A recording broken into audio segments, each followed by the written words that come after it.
Welcome to my channel. আপনারা দেখছেন green kitchen. আজ খুব সহজভাবে স্পঞ্জ কেক বানিয়ে দেখাবো। আর এই কেকটা বানানো কতটা সহজ আপনারা রেসিপিটি দেখলেই বুঝতে পারবেন। আর রেসিপিটি যদি আপনাদের কাছে ভালো লাগে আর চ্যানেলে যদি নতুন হয়ে থাকেন, লাইক কমেন্ট সাবস্ক্রাইব করে গ্রিন কিচেনের পাশেই থাকবেন। আর স্পঞ্জ কেক বানানোর জন্য প্রথমেই একটা বাটিতে নিচ্ছে চিনি, 1.5 কাপ চিনি নিচ্ছি।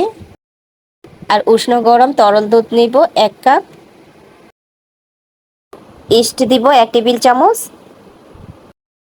তারপর দিয়ে দিচ্ছি 1/4 চামচ লবণ। এবার উপকরণগুলো একসঙ্গে মিশিয়ে নিয়ে ঢাকা দিয়ে রেখে দিব। 10 মিনিটের জন্য রেখে দিব, তাহলে ইস্ট অ্যাক্টিভেট হয়ে যাবে। মিশিয়ে নেওয়া হলে ঢাকা দিয়ে রেখে দিচ্ছি। 10 মিনিট পর ফিরে এলাম। এখন ব্যাটার তৈরি করে নিব। প্রথমে 1 কাপ আটা দিয়ে দিচ্ছি। তারপর দিয়ে দিচ্ছি একটা ডিম ভেঙে দিয়ে দিব। একটা স্পুন দিয়ে ভালোভাবে মিশিয়ে নিচ্ছি। চাইলে আপনারা হাত দিয়ে মিশিয়ে নিতে পারেন, তবে ব্যাটারটা খুবই স্মুথ করে মিশাতে হবে। এটা একটু মিশিয়ে নিয়ে তারপর দিয়ে দিচ্ছি আরেক কাপ আটা। আমি টোটাল 2 কাপ আটা দিব। 1 কাপ তরল দুধে 2 কাপ আটা দিব।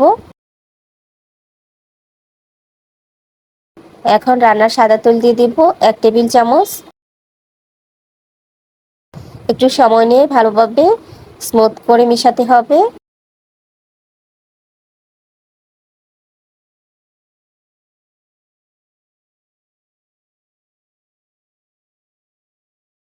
খুবই সুন্দরভাবে মিশিয়ে নিয়েছি।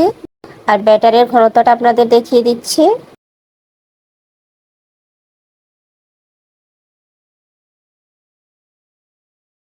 এবার একটা পলি পেপার দিয়ে র্যাপিং করে ঢাকা দিয়ে রেখে দিব। চুলার কাছাকাছি কিংবা একটা উষ্ণ স্থানে রেখে দিতে হবে। এখন ব্যাটারটা অ্যাক্টিভেট হওয়া পর্যন্ত অপেক্ষা করব, তবে উষ্ণতার উপর ডিপেন্ড করে সময়টা কম বেশি লাগতে পারে। তারপর যে পাত্রে কেকটা বানাবো তার মধ্যে অয়েল ব্রাশ করে নিচ্ছি। রেস্টে রাখার পর ফিরে এলাম। ব্যাটারটা অ্যাক্টিভেট হয়ে গেছে। এবার ভেতরে যে বাতাসটা আছে সেটা বের করে নিতে হবে।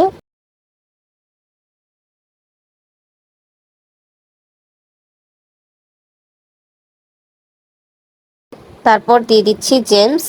2 প্যাকেট নিয়েছি, আপনারা চাইলে আরও বেশি করে নিতে পারেন।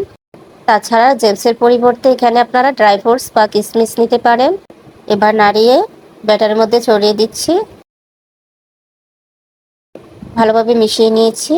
এবার ব্যাটারটাকে কেক টেনে নিয়ে নিব।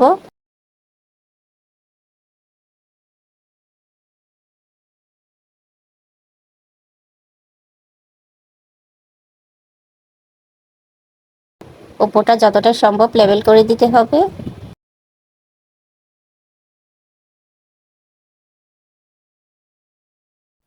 উপরটা মসৃণ করে নিয়েছি।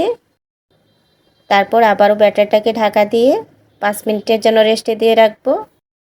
5 মিনিট রেস্টে রাখার পর এখন স্টিম করে নিব। তার জন্য আগে থেকে একটা বড় পাত্রে পানি ফুটিয়ে নিয়েছি। তার মধ্যে একটা স্ট্যান্ড বসিয়ে রেখেছি। তার উপরে কেক টিনটা বসিয়ে দিব। তারপর ঢাকা দিয়ে রাখছি।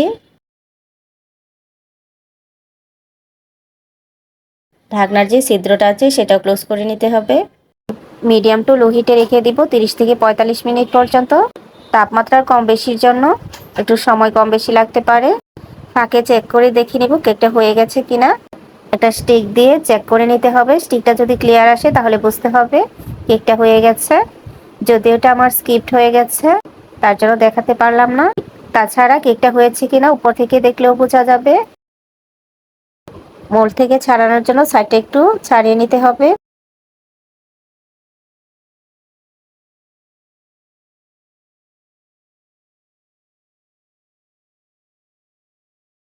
দেখে আপনারা নিশ্চয়ই বুঝতে পারছেন কেকটা কতটা সুন্দর হয়েছে।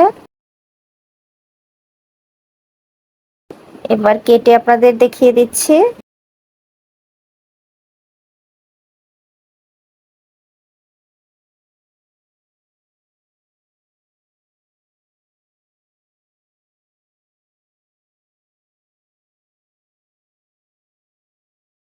এবার ভেঙে কেকের ভেতরটা আপনাদের দেখিয়ে দিচ্ছি। দেখুন কতটা স্পঞ্জি হয়েছে।